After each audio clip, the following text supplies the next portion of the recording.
So serial actors Chandu and Pavitra వీళ్ళిద్దరు చనిపోవడం ఎంత సెన్సేషన్ క్రియేట్ చేసిందో మన అందరికీ తెలిసింది, మీడియాలో కానివ్వండి, సోషల్ మీడియాలో కానివ్వండి.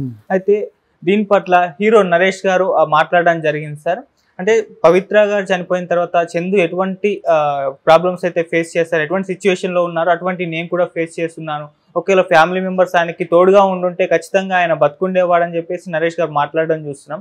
అసలు మరి నరేష్ గారు అటువంటి సిచ్యువేషన్ ఫేస్ చేయడానికి కారణాలు ఏంటి, మరి దీనిపైన మీ ఒపీనియన్ సార్ అనే మాటల పైన? అంటే ఇక్కడ వివాహేతర సంబంధాలు పెట్టుకోవడం అన్నది ముందు పొరపాటు. పొరపాటుని ఎందుకన్నారంటే వాళ్ళకి ఏదో బాధ తగులుతుంది కాదు, వాడి జీవితం నాశనం అయిపోతుందని. మొదట్లో ఆనందంగానే ఉంటుంది ఒక వైఫ్తో ఉండడం, ఆ వైఫ్ సరిగా లేదనుకో ఇంకో వైఫ్తో ఉంటాడు, ఈ వైఫ్ సరిగా లేకపోయినట్టయితే మూడో వైఫ్. ఇప్పుడు నరేష్ విషయంలో మూడో వైఫ్ కూడా సరిగ్గా లేకపోయేసరికి ఆదరణ కావాలంటున్నాడు. ఇక్కడ నన్ను అడిగితే నా మీద నరేష్ కోపంగా ఉన్నప్పుడు కూడా నన్ను అడిగితే ముగ్గురు భార్యల్ని మార్చినప్పుడు కాపురం చేయడం, సంసారాన్ని సరిదిద్దుకోవడం మనకి చేతకాక మిగతా ఇంకేదో వస్తుంది, అక్కడి నుంచి మనకి ఏంటంటే స్వారూప్యత వస్తుంది, స్వాతంత్రం లభిస్తుంది అనుకోవడం పొరపాటు. అందులో ఇంత స్వయంకృతాపరాధాలు ఉన్నాయి. ఇక్కడ అలా కాదు. అంటే వీళ్ళ కేసు వేరు, గౌరవంగా చెప్పాను. ఇక్కడ చంద్రకాంత్ మామూలు సాదాసీదా సామాన్యమైన కుటుంబం. సహజంగా ఎవరైనా పైకి వస్తున్నప్పుడు వాళ్ళని లొంగ తీసుకోవడానికి, వాళ్ళ స్వప్రయోజనాల కోసం ఉపయోగించుకోవడం కోసం ఆడవాళ్ళు ముందుకు వస్తారు. ఆడవాళ్ళు ఏదో ఒక గిమ్మికి చేసి వాడిని పడేసే ప్రయత్నం చేస్తారు. ఇక్కడ చంద్రకాంత్ తాలూకు బాధ్యత ఏంటంటే 2 పిల్లలు ఉన్నారు, భార్య ఉంది. అక్కడ ఆ భార్యని 2 పిల్లల్ని చక్కబెట్టుకోపోయినట్టయితే రెండో భార్య మూడో భార్య ఎవరు మాత్రం చక్కబెట్టుకుంటాడు? అక్కడ సంసారంలో భార్యని మరిచిపోయి ఇంకొకరి వైపు చూస్తున్న భర్త అయినా, భర్తను మర్చిపోయి ఇంకొకరు ఆశ్రయం పొందడానికి ఆరాటపడుతున్న భార్య అయినా వీళ్ళు చేసిన పొరపాటే. ఈ పొరపాటుని ఏమో వదిలేసి అహంకారంతో ఇద్దరు, ఇప్పుడు సపోజ్ భర్త కోపం వచ్చిందనుకో, ఆ భర్త భరించేదే భార్య, సరిదిద్దుకోవాలి. ఆ సరిదిద్దుకోవడం జరగదు, ఈగోలు. ఈరోజు ఈయన ఎంత పిచ్చోడు అయిపోయాడంటే ఆ పవిత్ర లేనిదే బ్రతకలేడు. కలిసి యాక్టింగ్ చేస్తున్నారు. ఆ బయటకు వచ్చి బయట ప్రపంచంలో ఇట్లాంటి డిఫరెంట్ సెక్స్తో పనిచేస్తుంటే, అంటే మహిళలతో పనిచేస్తుంటే చాలా ప్రమాదం అది. వాళ్ళ అవసరానికి మనల్ని ఉపయోగించుకుంటారు. అందువల్ల అదే విధంగా కాకుండా వాడు లైమ్ లైట్లోకి వస్తున్నాడు అనేసరికి ఉపయోగించుకుంటారు అన్నమాట. అది ఆలోచించుకోవాలి. పాపం అమాయకంగా నమ్మేశాడు. ఈ పవిత్ర ఏంటంటే ఆవిడ చరిత్ర చూసినట్టయితే 2 మగాలు, మొగుడికి విడాకులు ఇచ్చేసింది. ఇదే అక్కడి నుంచి బెంగళూరులో వచ్చి ఇక్కడ సీరియల్ చేస్తుంది, సీరియల్లో కూడా మంచి పేరు వస్తుంది. ఇక్కడ చంద్రకాంత్ తాలూకు సహకారం ఆవిడకు ఉంది. దాంతో సహజీవనం చేస్తున్నారు వీళ్ళు.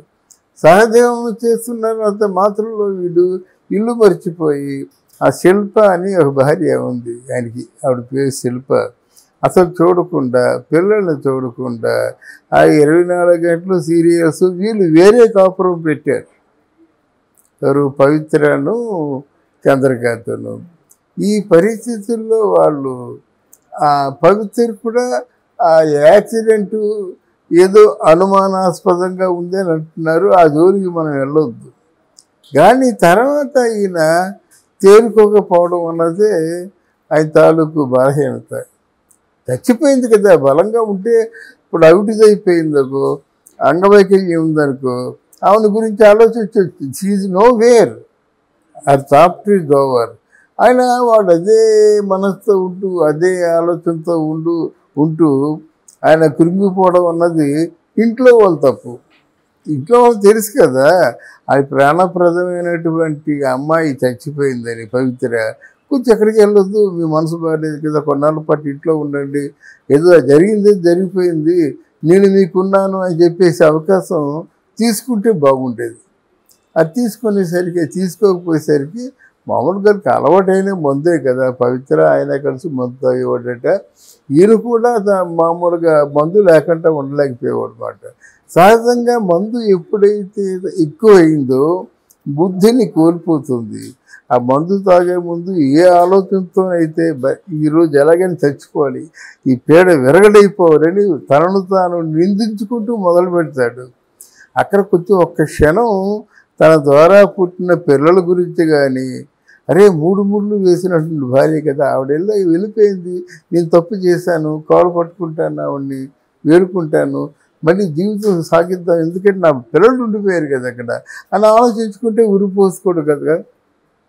అందువల్ల ఇది డిఫరెంటు, నరేష్ డిఫరెంటు. అయితే నేను ఓవరాల్గా చెప్పింది ఏంటంటే, ఎవరైనా సరే ఇంట్లో సంసారం, ఇంట్లో పిల్లలు ఉంటుండగా వేరే ప్రయత్నాలు చేసినట్టు తప్పు 10 తప్పులు చేయిస్తుంది. దానికి మూల్యం చెల్లించుకోవాల్సిందే. అంటే తప్పు చేసిన దానికి మూల్యం ఆత్మహత్య కాదు, ఉరి తీసుకోవడం కాదు. తప్పు చేసిన దానికి మూల్యం ఏంటంటే పశ్చాత్తాపం, మళ్ళీ తన తప్పులను సరిదిద్దుకోవడం అన్నమాట. అవి లేకుండా దీంతో ఆయన కంపేర్ చేయడం అది కరెక్ట్ కాదు. నరేష్ కరెక్ట్ కాదు. నరేష్ ఇలాంటి పరిస్థితుల్లో ఉన్న ఎవరూ కరెక్ట్ కాదు. తప్పుల మీద తప్పులు, అబద్ధాల మీద అబద్ధాలు అనేస్తే ఒక 4 అబద్ధాలతో మొదలైనవి 100 అబద్ధాలు అయిపోతాయి. అదే ఒక నిజంతో మొదలైతే 10 ఏళ్ళైనా ఆ నిజమే కొనసాగుతుంది అన్నమాట. ఆ డిఫరెన్స్ తెలుసుకోవాలి. అంటే సార్, ఒక డిప్రెషన్తో చనిపోయారు కదా మన చందు, పవిత్ర గారు చనిపోయిన తర్వాత. అంటే అటువంటి డిప్రెషన్ పరిస్థితులు నేను ఎదుర్కొన్నాను. ఆ టైంలో ఫ్యామిలీ సపోర్ట్ కావాలి ఎవరికైనా సరే అన్నట్టుగా మాట్లాడారు ఆయన. నేను అదే చెప్తున్నాను కదా. ఇప్పుడు ఆవిడ చనిపోయిన తర్వాత పోనీ జరిగిపోయిందండి, తప్పు జరిగిపోయిందండి, మీ పిల్లల్ని చూడండి, నా ముఖం చూడండి, పిల్లల ముఖం చూడండి, నేను ఇక ముందు మీరు చెప్పినట్టు వింటానైనటువంటి స్వాంతన వచనాలు పలికి ఉంటే ఆయన బ్రతికేవాడేమో. అయితే ఏంటి, ఈ స్వాంతన వచనాలు పలికిన దానికంటే ఆయన ఎక్కువ ఊహించుకున్నాడు.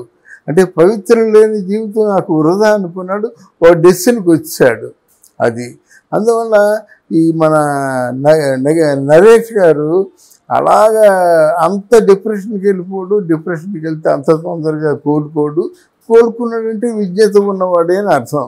ఓకే, అది అంటే జరిగేటువంటి సంఘటన కంటే జీవితం గొప్పదనేటువంటి ఆలోచనల్ని ఆయనకుందని మనం చెప్పుకోవచ్చు అన్నమాట.